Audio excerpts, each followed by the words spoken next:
In this guide, we're going to show you how you can download and install Fortnite on your Nintendo Switch 2. For more Nintendo Switch 2 tutorials just like this, make sure you leave a like on this video and subscribe to the channel with all notifications on. First, on your home screen, just like so, you're going to want to scroll down until you find the Nintendo eShop.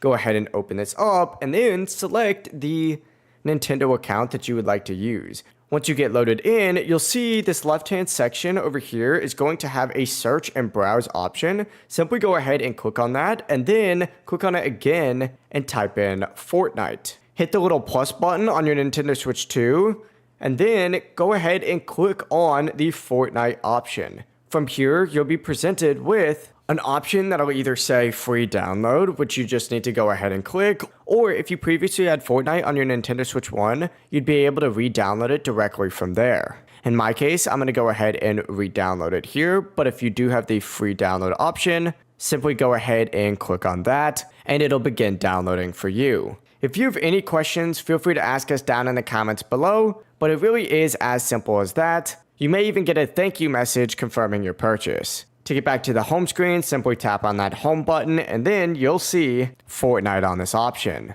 Once it finishes downloading, you'll be ready to jump in and play. If this guide did help you out, make sure to like and subscribe and we'll see you in the next one. Peace!